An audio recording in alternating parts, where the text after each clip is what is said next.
Hey, what's up? I'm Mike Rosica. I wanted to chat real quick about how we're going to be releasing this podcast. And since both Drew Paul Bell and myself have pretty active YouTube channels, what we've decided to do is to split it up. So, on the Young Architect YouTube channel, I'm going to post all of the episodes that are even numbered. So, episode 0, episode 2, 4. I'm going to post all the even numbered episodes. And Drew Paul Bell's going to take all the odd numbered episodes and post them on his channel. And so, to make it easy so you're not bouncing back and forth all these different episodes, I would first say both subscribe to both the Young Architect and the Drew Paul Bell YouTube channels. But what both of us are going to do is we've created a playlist on each of our YouTube channels called the Mike and Drew Architecture Podcast. And in that playlist, it's got all the episodes listed. And even though Drew Paul Bell, posted episode 3 on his channel, I can still add that to the playlist and have it sequential. And to make it even easier, I've created links, 2 links. I have youngarchitect.com/Mike, which will take you to the playlist on Young Architect channel, and youngarchitect.com/Drew, which will take you to the same playlist on Drew's channel. In some ways, it doesn't even matter whose playlist you're watching because they're the same exact videos. And so that's how we're going to do it is, Young Architect will post the even, Drew's got the odd numbers. And then in a couple of weeks down the road, after we get this playlist, this podcast kind of rolling out a little bit faster, we're going to strip the audio. We're just going to take the audio from all these and we're going to actually put it out as a podcast, the same way we publish the Young Architect podcast. We'll post it on iTunes, Stitcher, Spotify. We'll get it out there. But for now, we're just releasing these on YouTube. So that's how we're doing it. And I hope you enjoy the new show. Take care, everyone. All right, we're back. What's up, Drew? What up, man? How you doing? I'm doing pretty good. How are you doing? Good. I'm excited to see you today. I think today is the first day in probably a couple of months, Drew, that I didn't have tacos on a Tuesday. Oh, really? Yeah. Did you have tacos today? I did not have tacos today. I was debating it, but I really wanted this pasta dish from the place down the street, so I ordered that, went over and picked it up, and it was delicious. Yeah, I cooked. I did have leftover Chipotle for lunch, though. Oh, there you go. Well, that's as per usual. That's kind of it's kind of taco-ish. Oh yeah, man, and some chips. Steak bowl for the win. I love it. So, we got a lot of stuff to talk about, a lot of different things. But I was gonna show you the new Young Architect website. I haven't shown it to anyone yet, and I figure it's not even live yet. But by the time this podcast goes live, it'll have been launched or whatever. And it's still not. It's probably at about 90%. There are still some tweaky little things that we're working on, but I'm really excited about it. Let's take a look. Nice, man. I want to see it. All right, let's take a look. Here we go. I know you've been working on it. Yeah, it's not even me. The original Young Architect website. You see my screen? So yeah. The original Young Architect website was built by me back in the freaking day. I learned how to use WordPress. I, plugged in a theme and this and that. And the whole site was it was a DIY project built by a guy that knows nothing about building websites. And so, and then I ended up hiring another guy to help me with the website who just effed it up even more.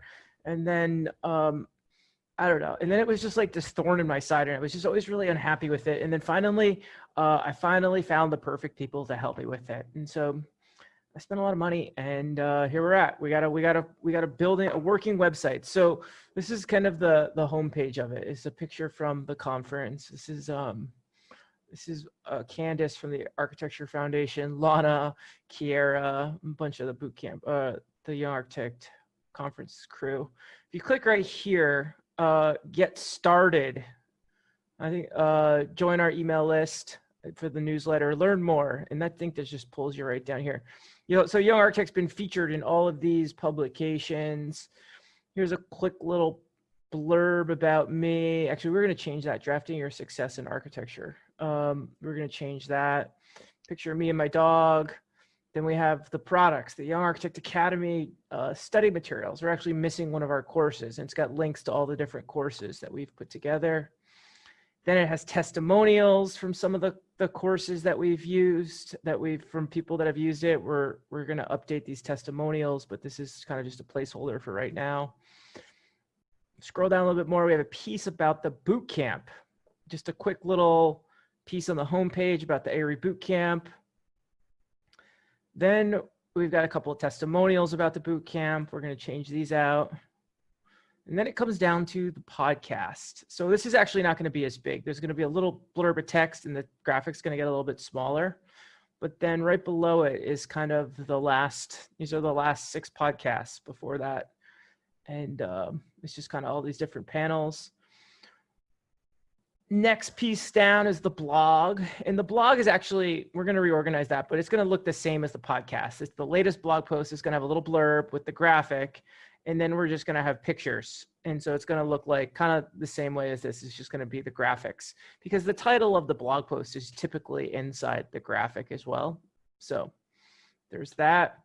Then in here we have, this is like the archive. We need to update the text a little bit, but these will be articles for students, articles we've written for architecture students, and then articles for the architect exam. And this is actually the archive, Young Architect Archive. And you could turn these categories on or off, and that just sorts through all the different types of articles we've written for a bunch of different things. It needs to be dialed in a little bit tighter. But yeah, so there's Mike, that. how many articles do you think you've written? Oh, I've got like, I've written a couple hundred articles. Couple hundred. There's probably like 300 or 400 blog posts on Young Architect. Podcast, Young Architect Podcast, I think we're at like episode 100, and we're definitely past 100 at this point. I think it's like 115 or something like that. But yeah, there's definitely like 300 or 400 articles out there. That's a lot. That was part of the challenge too. And what we ended up doing, Drew, for this site is because the original Young Architect website was built by me, and it was complete mess on the back end. What the crew that I hired, what they ended up doing was building a completely brand new website. And instead of trying to fix all the issues with the old site, let's build a completely clean new website, and then let's just move over all of the information. So we're starting fresh from scratch. So there's that. So I think that's going to make a huge difference. So they're still trying to figure out all of the redirects. And then that's pretty much it. It's just a pretty simple, basic, clean homepage. There's everyone from the conference kind of in the background. They spent a lot of time building a sales page for the bootcamp. The bootcamp sales page was a little bit sloppy before, but we ended up just going through it with a fine-tooth comb and really kind of fleshing out all the words. They used all these cute little icons and graphics and things, and now it reads a little bit cleaner. You know, there's two different types of boot camps. There's pro practice and technical, and here's the difference between the two of them. It has a bunch of testimonials. When you sign up, this is what is part of the program. The best parts of the community, you know, who this program's for, who it isn't for, and then, you know, what's the next boot camp. Talk about that, and then here's where you get signed up, and then we have a bunch of bootcamp testimonials. Oh, and then frequently asked questions. They're common questions that we constantly get asked. So yeah, I'm pretty excited about it. We're gonna launch it probably in the next. I'm just excited to have a clean new website where everything's a lot simpler and easier. Move your way through it. Felt like it was just getting convoluted. It's just too many things. I don't know. It's a perfect example of, you know, I shouldn't be building web pages. It just, the deeper I got into it, the more it just got more convoluted and more of a disaster. So. I know what you mean. Yeah. I feel like I've battled that battle before too. How did you know? All right. How did you do like the sales page? Did you hire like a salesperson? Or, I mean, was it you, or did the website developer know what he was doing? Or well, the content, the old sales page was just an old WordPress page with a lot of words on the screen, and it wasn't really built out. It wasn't beautiful. There are no icons or any of that stuff. The sales page has always been a work in progress. I've been finessing it and fine tuning it for 5 years now. What does it say? How does it look? Let's update this part. I'm always trying to, with the bootcamp, I'm always trying to answer the questions before people ask them. Because if 30 people are all asking me the same exact question, how do I answer that before it becomes the question? And so after doing it over and over and over again, I started to, you know, look at it. So how do I cut this question off early so someone doesn't ask it. Yeah. And then I've noticed that with my concrete coffee mug. I get the same questions over and over again. So now I yeah, say it, and then they're like, "Oh, I was gonna ask." yeah. It was like it's like when I went cross country too. It's like the first words out of my mouth would be like, "Hey, I started riding in Virginia. I'm headed out to Oregon. I've been on the road for 3 weeks," and I would just tell them the stories, and people were like, "Oh my It's kind of like God." when you're an Yeah, architect, everybody asks, "Oh, what kind of projects do you do?" yeah, yeah. Or Just have salespeople do this too. that elevator speech, just like ready to Yeah. go. So I was impressed with these salespeople too. They'd be like, "You have this question, like, does it come in black, or is it work for exterior?" And they have the answer at the go, like at the ready. They're just ready to go with it. And then you realize that these people do the same sales pitch every lunch, of every day of the week, and so they've gotten all the questions. It's not like they're total experts in all these things you don't know. It's just that they know their product really well. Yeah, there's a beauty in that though. I've learned as a public speaker. That's my boot camp orientation. I do boot camp orientation like once a week for the people who've recently signed up for boot camp. And I explain to them how the whole program works inside and out, backwards and forwards. I have a whole list of stuff to go through. And I've learned when you're constantly like, when you kind of got a canned speech, and I would even say mine's a canned speech because I just have a list of topics to talk about, but I've done it so many times that, that I think that's been one of the greatest gifts I've given myself is the ability to have a group of people to talk to and give a presentation to once a week, different group of people. And after doing, it's like, I always use this bad analogy, but it's like the movie, The Groundhog's Day.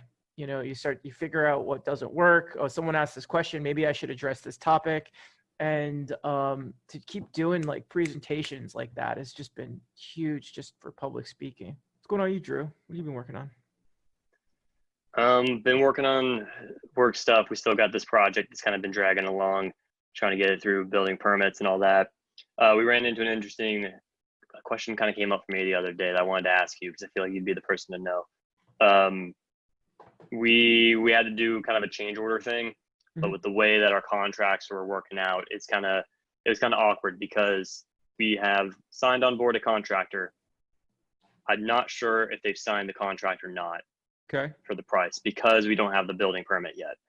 Okay. And they haven't started working yet, but we're still like building permit things getting dragged out. So anyway, we realized through the building permit thing, we had to do some change, justify the change order. It's going to be a slight increase in cost. So, I'm used to like the AIA terminology that I learned back in my first firm and studying for the AREs. And in my experience, if you have a change like that, the question is it an ASI or a WCPR?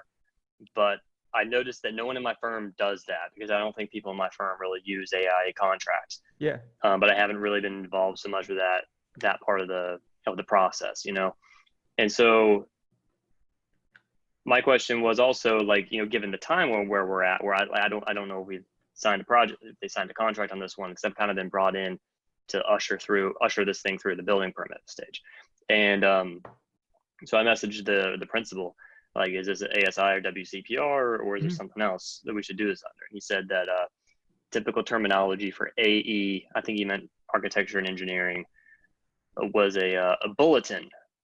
I've never heard of a bulletin before. Wait, let's back up a second. So WCPR, let me just make sure we're on the same as far as terminology goes. That's when we want to add scope to the project and it's not in the documents. So we're asking the contractor to give us a price on that so it could be added in as a change order, right?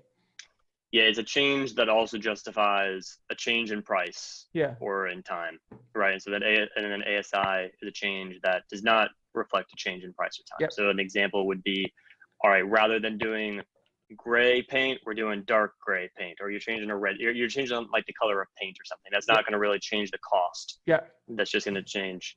Or if you swap out one type of brick for another type of brick, it is not going to make a substantial cost impact, but it is a change that has to be noted somewhere. Then a WCPR is one where it's going to be an increase in cost. Yeah, like we're going to go from paint to this special expensive wallpaper or something like that. So we give them so yeah, I would call that a proposal request from a contractor. But what was the WCPR stand for? Change. I just looked it up. Pricing request. Work changes proposal request. There we go. There we go. Okay, cool. Work changes proposal request. Okay, cool. We're on the same page. Yeah. So there's some kind of proposal request within this work change order thing.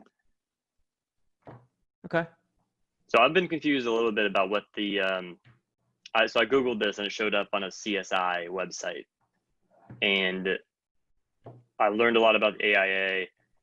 I've known that CSI is there, but I haven't really been clear on what it is. Yeah. Do they have a bunch of contracts and standardized stuff the way the AIA does? Yeah. In some ways, CSI is more organized than the AIA. Because I know about the master format. Yeah, master format is that's their bread and butter. You know, CSI started as a construction. It's a bunch of specifiers. It started as that's their old story. That's what Cherie says. That's the old story. We started as specifiers. We were the organization for specifiers. We created master format. Let's get organized with our specifications. What CSI has turned into is it's really more about project delivery at this point. It's about executing the project. It's about getting the contractor and the architect and the product reps, the engineers, everyone talking about how do we do better projects and work together more, you know, whereas AIA really focuses on architects. From the architect's perspective, it's all about the architect. Whereas CSI, it's not just architects, it's everyone, the whole team, and how do we do projects together. So one place to look is they've put out fantastic publications. It used to be called the CSI Project Resource Guide. That's the old book. That book was actually, they turned that one book into 4 different books, which is now called the Project Delivery Practice Guide, which is just an amazing reference book. It really breaks down the parts, the roles, relationships, responsibilities between the architect, contractor, and owner. But so then do they have their own standard contracts as well? Not contracts. They have their own, they stay and they let the AIA do the contracts thing and they focus on specs. I think that might be one of the big differences is AIA doesn't get involved in specs at all, whereas CSI doesn't get into the contract territory, but they do a beautiful job of teaching that kind of stuff and how all the parts work. Nice. I have the Architect's Handbook Professional Practice right in front of me. I'm going to look up Bulletin for you, Drew. Just see if it's in here. Let's take a look. Let's start. That's the AIA's book, right? Yeah. This is what we use for the pro practice exam. Let's take a look. Would it be Construction Bulletin? I've never heard that term used before, Drew, in this type of context. While we're looking up definitions, let's see what the Oxford English Dictionary has to say. Yeah. Okay, the Oxford English Dictionary says a short official statement or broadcast summary of news, a regular newsletter or report issued by an organization. Let's look up change orders real quick. It might be over there. All right, here we go. We got a bunch of definitions, so we got general conditions, supplementary conditions, drawings, specs, addenda, change orders, construction change directives, minor change in work, and other modifications. Other modifications, the owner and contractor can also agree to modify the contract by signing a written amendment. No, I never heard the term bulletin used in that context. I don't know, man. It's funny. Maybe ask for another example from another project of other bulletins so you can. Yeah, it's in our whole file structure now that I've gone looking for it. Yeah. Like we got a folder for bulletins, and I don't know. Like we're not working in the office right now, so I got to talk to everybody via email. So I haven't asked the principal about to learn more about the context because I want to do that. Yeah, but it's also funny, man, because it's like sometimes it feels like everything's standardized and like this, they say this is the way you do it, but in reality, it's like no, this is the way this firm does it. It's not really standard everywhere, and you get critiqued like it's wrong on certain things. I didn't get a critical vibe from the principal or anything on this. I'm not trying to make myself an innocent victim, but it's funny how like people have this opinion about like this is the way it's done, and we do actually have a lot of standards in the world of architecture that they don't have in other places. You know, like I realized through dealing with some of the stuff I've been doing with my website that there's not a ton of standards in website design. They've kind of been figuring it out, and it's evolved over the last 20 or 30 years tremendously.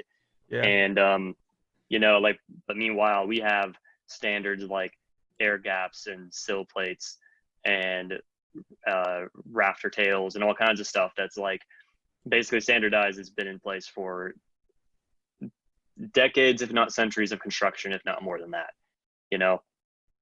So it's funny how there's like these things that Yeah. don't necessarily apply to everything.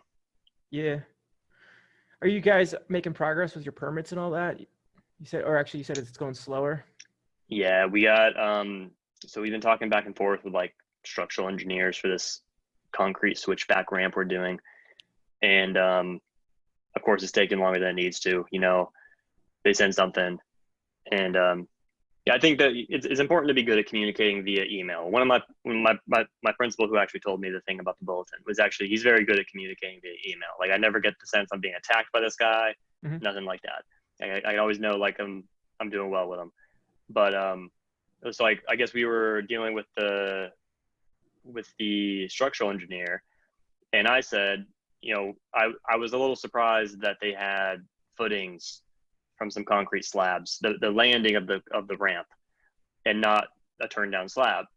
And part of the reason why is because I think, you know, the first several years when I worked in the firm in the profession, I was working in Atlanta, and in Atlanta, I forget if the frost line is like 12 inches below grade or 18 inches below grade, but like you could do an 18-inch turn down slab, I think, and you're good.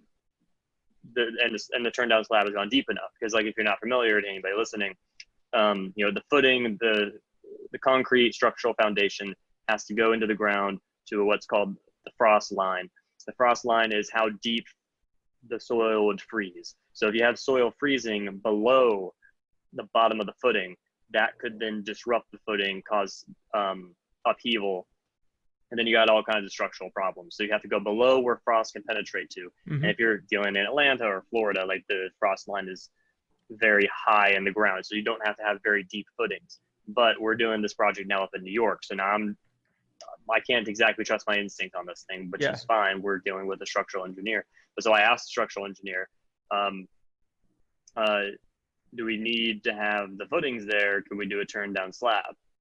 And I guess in my head, I was really thinking like, hey, I want to get your professional advice on this. You know, I didn't lay out the whole story about how I came here from Atlanta, but it was a question. I felt like it was a question worth asking. And what I should have done was I should have said something like, you know, I'm not pushing for this. Just, you know, I'm curious. I want to throw this out there. If it would be cheaper, you know, maybe it would be another option to explore respectfully. And then, so then they came back with revision number 2, and then they changed those landings to the ones that were on the grade, the bottommost landings of this ramp, to be turned down slab. And then then there was also another bit that was elevated that was a turned down slab adjacent to it, the higher. And so that to me seemed like it should have been that one should have been a footing. And they said something about upheaval and whatever. And so then there were still some comments. You know, they made changes and then didn't update the drawings entirely. There's a line that was missing. There's some other line, I don't know what it's showing, and it's not labeled. It's not clear what it is. So I labeled those, you know, sent it back, and then they come back again, and now they've changed this turn down slab back to a footing, and then so then I'm asking, you know, again, just to clarify, because I feel like, you know, you said it could be a turn down slab, and now you're saying it's footing again. I'm interested in whatever you have to say. Just like, I'm kind of curious why we're switching back and forth. I feel like I'm justified in asking, you know, why is this? And then I got back those responses, something like, look, what's needed here because of code is the footing. And if somebody wants to show a turn down slab, they can do a turn down slab, but the drawings are going to show a footing because that's what the code says. And like, you know, you can never retone on the email, and like maybe they weren't attacking me at all, but it kind of sounded like they were put out and frustrated. And I responded saying, you know, like, our preference is your professional recommendation. Like, I said something like, you know, I don't want you to be like, please don't be confused. You know, please don't be confused. I'm not trying to push for a turn down slab. I'm just asking, you know, what makes the most sense here. And, you know, given the greater chance for upheaval, should we also have a foundation instead of a turn down slab at this other spot? And then that was this morning. So of course I haven't heard back from them yet, and we're trying to get this thing out for permit. And I feel like it's like these little things. I'm asking questions like, what does this line represent over here by the stairs? And then they're like, that represents the stairs. And, meanwhile, we designed the stair to have 3 risers, and it's showing 4 horizontal lines. The bottommost line is beyond the stair. It's not the top step. It's not the back of the run. I don't know. Like, there's just something in here is not clear and doesn't match our design. So I'm asking a question, and then they're not responding with a great answer. And I feel like we're trying to apply for this permit, and now I feel like I'm the one asking nitpicky questions, but I also kind of feel like I shouldn't have these nitpicky questions, because like these lines shouldn't be disappearing. I shouldn't be having these unclear lines on the third submittal after I've marked it up twice or 30 times already. And like, I don't know. I mean, I say all this with like a little bit of annoyance, but at the same time, I'm willing to give them the benefit of the doubt. Like, I kind of assume that there's probably something there may be something I'm misunderstanding. And in fact, I see I'm asking about, should we have footings or turned down slabs? I mean, I can see the argument for the other side, or even for this other thing I'm asking about, and like, but it's hard to communicate that like goodwill through the emails. And I feel like I needed to do a better job of that, because I feel like I'm not. It sucks communicating through emails. I'm like the worst at it. Like, I feel like I can say what I want to say and it be like powerful, succinct, and on point, but it like takes me forever to write these freaking emails, trying to communicate through the email. And I feel like it's this dicey balance you got to strike between like keeping it short and readable and like without too much fluff, but at the same time understanding and respecting the emotions of the person on the other side. Because if you just type okay, just on email, you never know if someone's going to take it like, okay, fine, or if they're going to take it like, okay, I don't know, what do you think? Or you never know, but like tonality that they're going to perceive it with when they open up that email, click read. Yeah. I don't know. Email situations have been tough because communicating through people. I think one of my general tips of best piece of advice for anyone communicating through the written form is keep your paragraph short. As nothing sucks when you look. Someone sends you an email and says gigantic block of text, but when you break it up with spacing and bold and italicized and indentation and bullet points and short paragraphs that are just smaller blocks of text, it makes it so much easier to communicate. There's this great guy on Twitter. I think his name is David Perrell, and he had a tweet thread of like how to do an effective email via tweet or via how to do an effective email. Like the main idea that he talked about was, and he kept it brief. He did exactly what he said. He said, speak in bullet points, and don't be afraid to do like a sentence, my concerns, colon, the concerns, rather than typing a paragraph about it. Write it with bullet points, and or if you're going to write a paragraph, bold the main points. Yeah. Have that sentence be in bold, and then when you're scanning it, you can basically read just the bolded paragraphs. If you have to go back for more info, then you can go back for more info. And I've noticed that with my principal too. One thing he does really well is he uses bold and italics and colors or whatever for his response. And it's really easy to read his emails. I can tell he does a great job at it. Yeah. I do that a lot. When I send out the Young Architect newsletter, we always have like 5 or 6 things to tell people. So it's all like its own little paragraph. And I do that I use bold for kind of the topic of each paragraph. So as you scan it, the topics jump out at you. Oh, there's the boot camp. And let me see what that has to say before you dive into the whole paragraph. It's funny that we took like 12 years of grade school and then 5 or 6 more years of college to learn how to write essays. But we never talked about, there was nothing about, I don't think we were allowed to use bold and italics and underlines and those things. I know. I almost didn't even graduate high school because I couldn't write a fucking essay. It was like, it held me back. I could not write the essay the way they wanted me to write it. Ironically, now I write for a living. So, dude, I feel like, I get a lot of comments on my YouTube channel.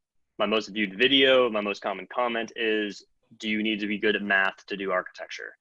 And it's funny because like my fear was the exact opposite, because I felt like it was like math and then there was writing, and it was like left brain thinking or right brain thinking.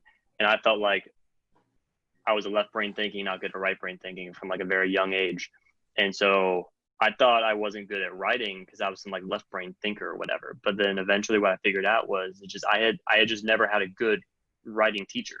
No one ever taught me how to write. They just in second grade they were like, okay, write some sentences, and then third or fourth grade they were like, okay, now write an essay. And here's the general outline. But there was no actual instruction around it. But finally I had this professor in 11th grade, he taught me how to write in 3 weeks. Mm-hmm. And somebody on my YouTube channel was actually asking me like, how did they teach you that in 3 weeks? And like I typed it all out for him, and like it was really pretty simple. They taught me, first off, he talked about learning three things. It's Aristotle's rhetoric, and it's logos, ethos, and pathos. That's logical appeals, emotional appeals, and visceral appeals. So examples of these are a logical appeal is an argument based on logic. You can say, here's the numbers, here's the facts, so therefore X. The emotional appeal is like, we talk about how this is happening, it's not fair, or that's bad, or that's good, or you kind of try to like pull on the heartstrings of somebody else. And then there's an example of like the Humane Society commercials, I think it is, where they're talking about like they show you photos of like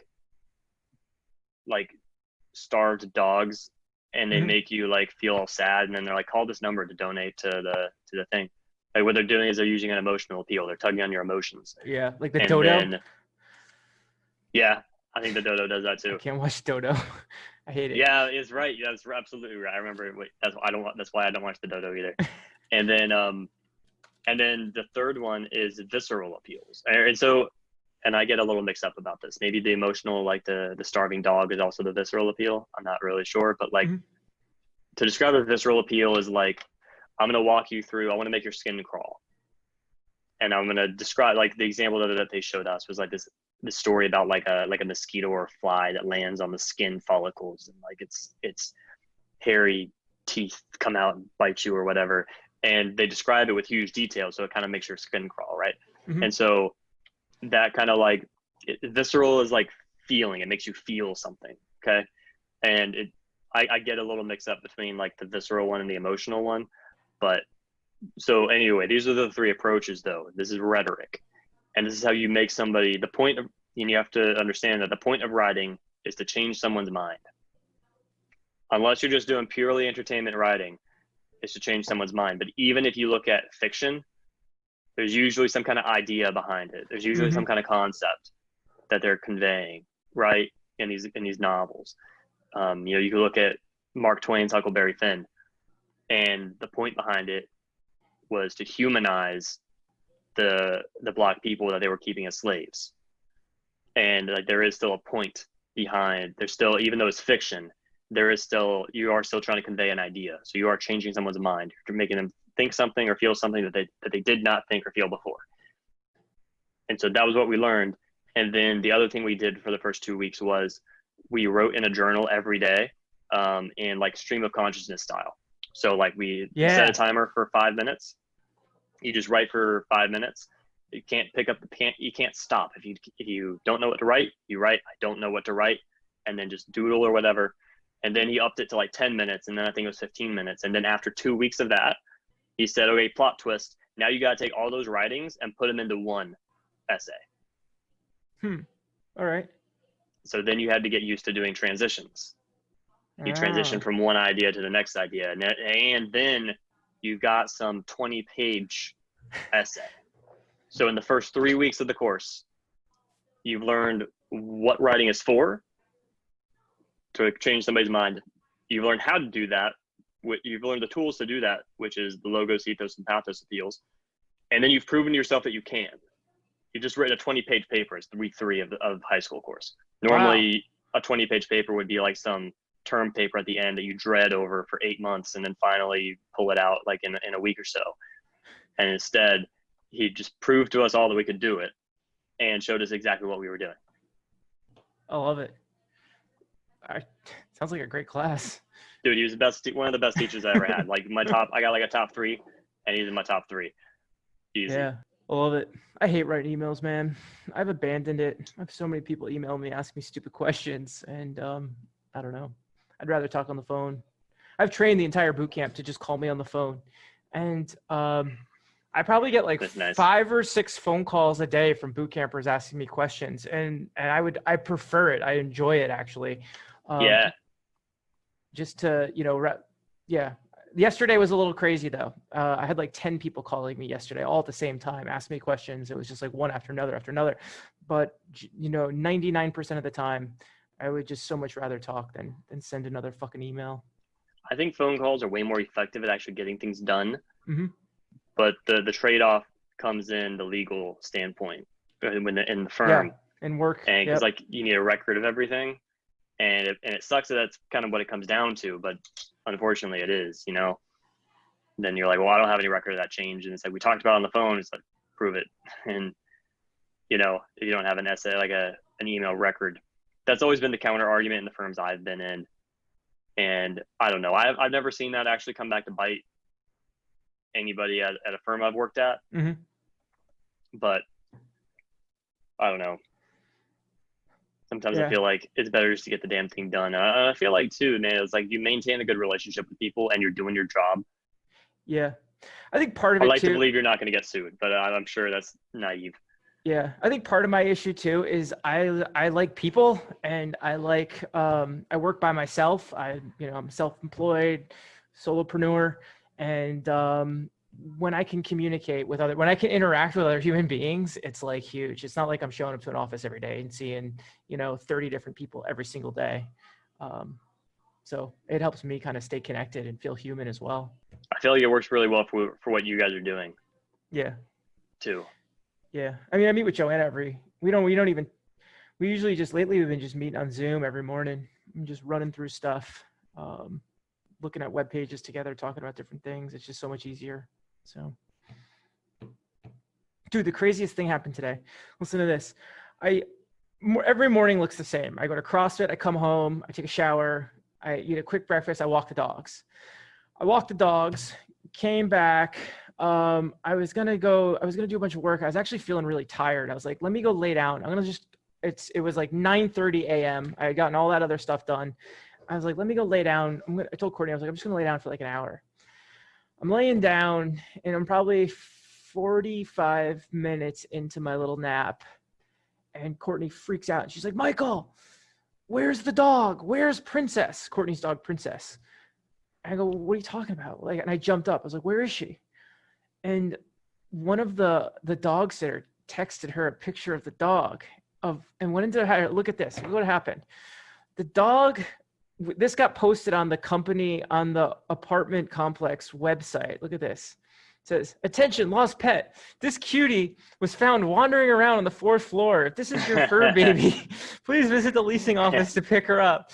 And so the dog walker is actually a really good picture of her too. The dog walker saw that on got posted, and he was like, oh my God, that's Princess. He sent it to Courtney.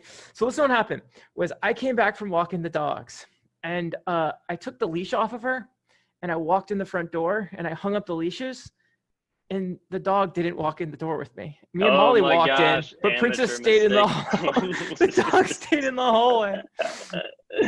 And so we ran, like Courtney went bolting right down to the leasing office, and the dog was just hanging out, having a good time with everyone down there. But yeah, it was like, oh my God, I felt like such a scatterbrain this morning. That's hilarious. Dude, one time I went to the pharmacy for something in Atlanta, and I was kind of annoyed that I had to be there anyway because I was sick with some stupid headache thing. And I'm waiting to talk to like the pharmacist, and he's talking to this lady, and she's all frazzled, like this old lady. She's got 2 dogs with her and like this Eckerd's or CVS, whatever the hell it was. And finally they're done. And so I asked them the question, hey, what do I need? I need this. Okay, cool. Let me go.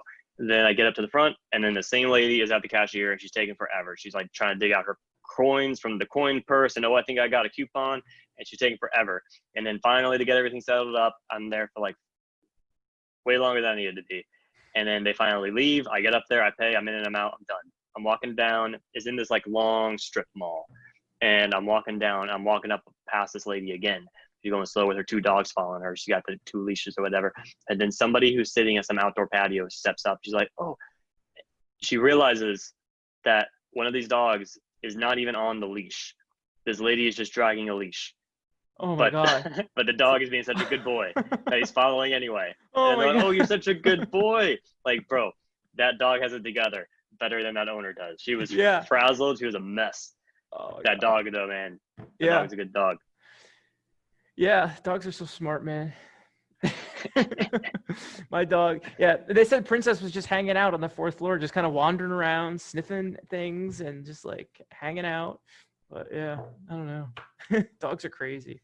Yeah, so Drew, there's one of the things actually I wanted to pick your brain about is I wanted to get some ideas from you. I'm doing a speech. I'm writing a speech for people who've recently gotten their licenses, and you're a great person to chat with about this. Kind of the logic, kind of the backstory of this is, I feel like no one ever celebrates the accomplishment of becoming a licensed architect. The AI doesn't do a whole lot. Sometimes they do, but generally speaking, they don't do anything. It doesn't really get acknowledged as, oh my God, you're done. You've gotten to this new chapter of your life. And so I always want to celebrate it at like the Young Architect Conference. We did it the last conference. I had these cheesy little plastic medals. It was kind of a last minute idea. But this year I ever show you this, Drew? Look, I found this company that makes medals for marathons, and I got these legit medals made. So we're gonna have a huge ceremony at the summer series, and right now I'm working on putting together a speech, and I'm just kind of kicking around ideas. I was thinking about telling you what my ideas are and see if you have any other ideas that to kind of throw into the pot, and we'll see what comes out. Cool. Yeah, sounds great. This is what I've kind of just brainstormed as ideas. I was going to talk about how like this is really one of the greatest accomplishments in every architect's career. If the architect exam was easy, everyone would be licensed, and it really wouldn't mean anything. I was going to remind them of everything that's gotten them to this point. This really started the day you decided to attend architecture school. This didn't start when you just started taking tests. I talk about how the rest of your career is really now going to change, and the return on the investment of doing all of this, you will now start to see compound itself with opportunities over the course of the rest of your career. Completing the ARA really isn't about passing a test. It's really about persistence. It's about maturity. It's about having a strong work ethic. At somewhere, I don't know if I'll keep this or not, but I was going to talk about how like it's in some ways it's a big part of my success story was because I became a maniac and obsessive compulsive with passing my exams. But even after that, I finished that, I didn't stop. I started building Young Architect, and here we are like many years later, and I still haven't stopped.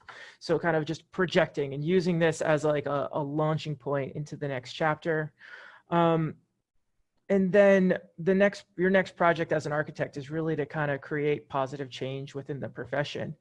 And I've just got this kind of drafted out right now, but I was going to talk about how like really your number one job as an architect is a bunch of different points. It's developing the next generation of architects. We need your help. A lot of people helped you get here. You got to help the next generation. It's speaking up.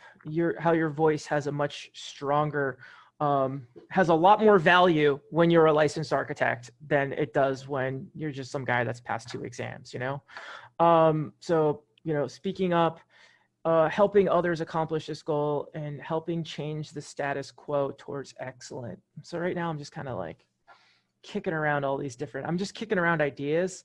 And then I think probably in like a couple of days, I'll actually start kind of formalizing some of them. But Drew, what would you tell some recently licensed, some inspiring words to someone who's just gotten their license? Well, I think it's important to, first of all, like empathize with what they've gone through. They've gone through huge sacrifice in order to attain that goal. It's a very hard goal to attain. And I know for me personally, I sacrificed a lot of my social life, and I know that a lot of people did, and a lot of people sacrifice time with their families, some of them new families and budding families, Yeah. And they had to take time away from their children to get these exams done. And some people feel like they sacrifice some of their youth to get this exam done. And through one way or another, like they made the decision to constantly say no to drinks with friends on Friday nights or Saturdays or Sundays or what have you. And like that's a huge sacrifice, but it's a sacrifice for something. It was a sacrifice for a gain, Yeah. to give you a better advantage in the world. And I think going forward too, like you have a few challenges, one of which you've outlined, right? Like how do you step up and use that advantage, and what's the best way to do that? And then also how do you also kind of regain some of your own sanity again? Yeah. I think, like, how do you kind of become a normal person and remember how to enjoy life again?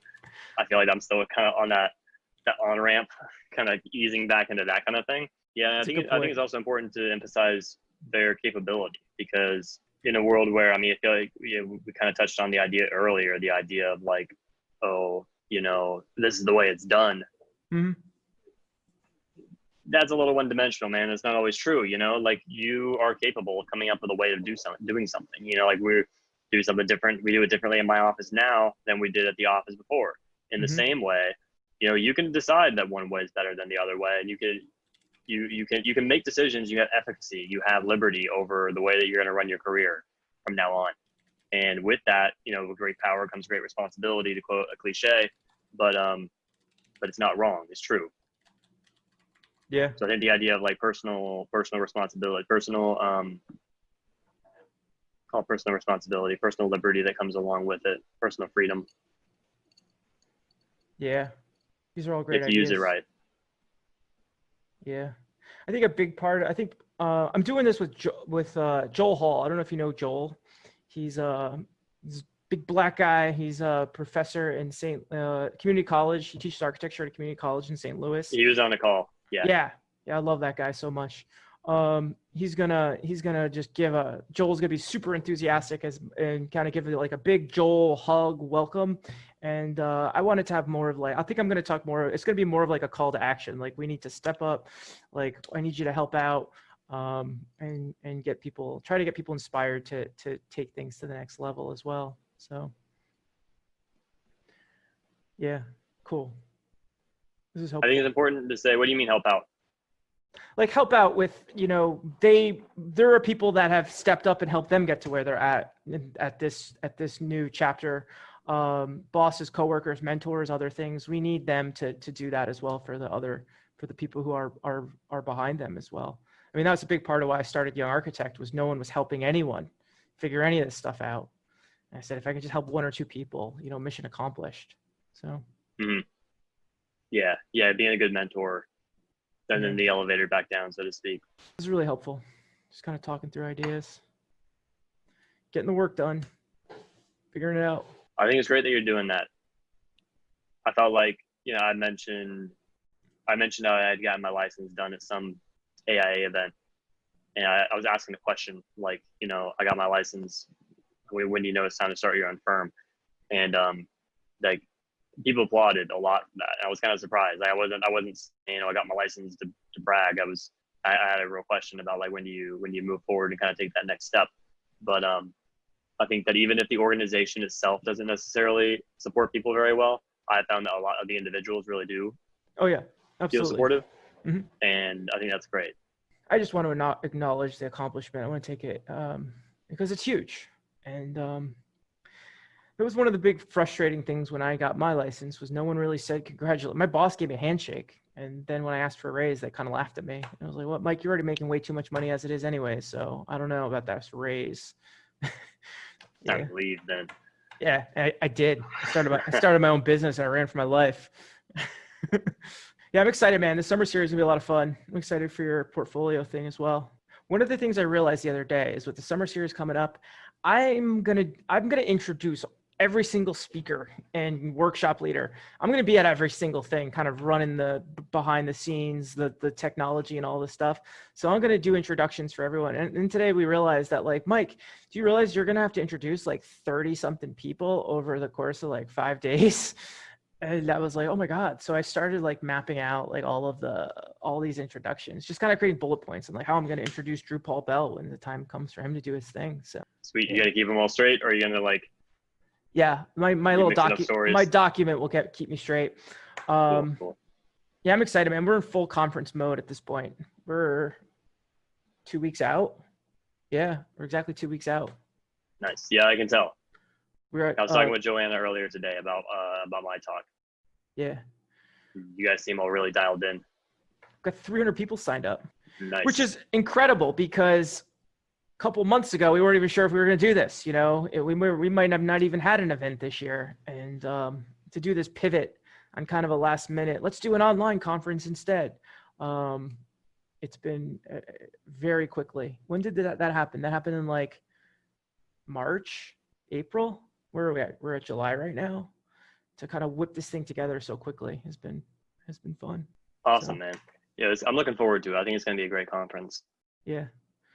Yeah, I'm looking forward to it being over as well. That's gonna be the best part. I started a list of all the things I want to do after conference is over, and publishing this podcast is actually pretty high on that list. I want to get this out the door, start sharing these episodes with people, start having some guests on here. Yeah, man. One of the hardest things of working towards something big is like all the other ideas that come up along the way of things you want to do. Mm-hmm. Because that's what I'm trying to, I got to do my taxes right now. And of course, I'd rather be doing YouTube videos or working on the job stuff or cleaning the refrigerator, any number of things other than doing my taxes. But I've got this extension done. This extension is coming up. I got mine done months ago and I'm still waiting. It's a waiting game. I'm getting a pretty big return this year too, because my accountant had me paying way too much money in taxes for most of 2019. So I'm getting a big return, but I've just been waiting for it. We may be out of time on this podcast, but in the future, we should talk about different types of employment, because I was working as a contract worker for a long time.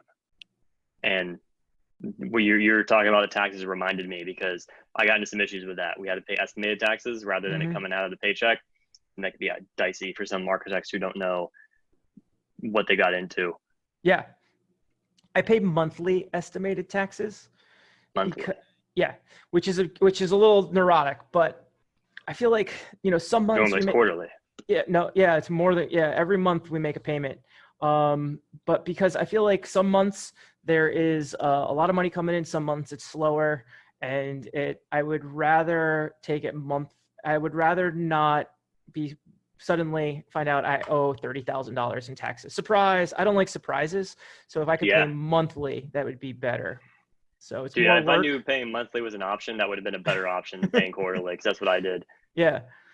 I'm not into the surprises. My father is my accountant, and my bookkeeper, we've talked about my bookkeeper in this show. My bookkeeper helps me figure out what that number is, and we give it to him, and he just logs in and types in the number, and it comes out of my bank account. But I hate surprises. I can't handle it. I think Tony Robbins had a good joke where he's like, everybody says that they like surprises, but they only like good surprises. Yeah. Bad surprises, they call those problems. That's why I have a big tax return, is because I was so adamant, I don't want a tax surprise. Do not tell me that I owe $30,000 at the end of the year or whatever. Gosh, I can't handle it. And so the way he set it up is that I paid more than I needed to, and so I'm getting a lot of it back. So nice. Yeah. I had an accountant tell me I owed less than I really needed by a lot, and then screwed me over. Drew, I want to ask, have you read this book? Atomic Habits? No, but I feel like I've heard of it. Everyone's talking about it. I just started it. It's pretty good. I am not very far along. I'm actually doing audio. I like to have the hard copy and the audiobook at the same time. So I'm probably not, it's a what is it? It's a 300-page book. I'm probably on page 50. But it's pretty good so far. What's it about? It's about habits? It's building habits. It's more about building the system. Rather than focusing on the goal, let's focus on the system that supports the goal. Right. It sounds similar to a book called The Power of Habit that I read back when I was in college. I think I read that during my final thesis project, and honestly, reading that book helped my thesis project tremendously, because he was talking about exactly like what you just said, building a system. Mm-hmm. So I was making it a habit to go into the, our thesis project was pretty self-guided. And so a lot of my classmates just didn't really have to be in studio for a long time, so they just wouldn't be there. But I had a very open schedule my senior year. So I was like, no, I'm waking up at 9:30 every day and not sleeping in until 1 p.m. And I'm going to go in the morning. I'm going to work in studio in the morning. Like Yeah. it's my job. And I did that. And I actually had a solid portfolio. I mean, a solid thesis project by the end of the year. People were literally like 1 month away from presentation, walking by my desk and being like, dude, I wish I had floor plans right now. I'm Yeah. like, bro, it's the end of the semester. How do you not have Yeah. floor plans yet? What the hell have you been doing all year? It's amazing how Yeah, when we dude. just focus on all the little things, like just trying to execute, even if it's just showing up. Like that's how I've been so successful with CrossFit lately. I've just been like the hardest part is just showing the fuck up and just making that the number one priority. And once I'm there, it's like it's easy. The workout's easy. But just showing up Yeah. is 10 times harder than lifting all those heavy weights. Yeah, man. Like the worst, I'd get up in the morning and go to the gym back when gyms were open before the coronavirus. And like the time between waking up and getting out the door to the gym, I was just dragging myself to make the breakfast, change my clothes.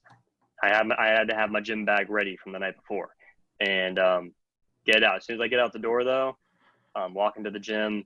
I'm there. I'm having a good time at the gym, feeling great about it. But yeah, just like that, just initially getting out there to go do the thing. But then once you're doing it, though, it's smooth sailing almost. I feel like that's such a big part of just being successful is just showing up and putting in the time. All right, team. That's all we got. Me and Drew, we've been rambling for a while. Drew, we're going to do another podcast next week. Yep. Yeah. I'm excited. I like recording this podcast knowing they haven't even been released yet. But we're going to, and that's actually another thing. Sure, I forgot to tell you. I'm going to promote this podcast at the Young Architect Summer Series. Be like, hey, by the way, me and Drew Paul Bell have been recording this podcast. It's going to come out next week. And yeah, Sweet. hopefully we can figure out what the hell it's called by then. Yeah, it's still in the back burner. We'll figure it out. Maybe I'll get some cool little music or something, and we'll polish it up. But all right, Drew, it was good chatting with you today. I'm excited to talk to you again next week. All right, man. Good talking to you too, as always. Looking forward to next time. Take care, everyone.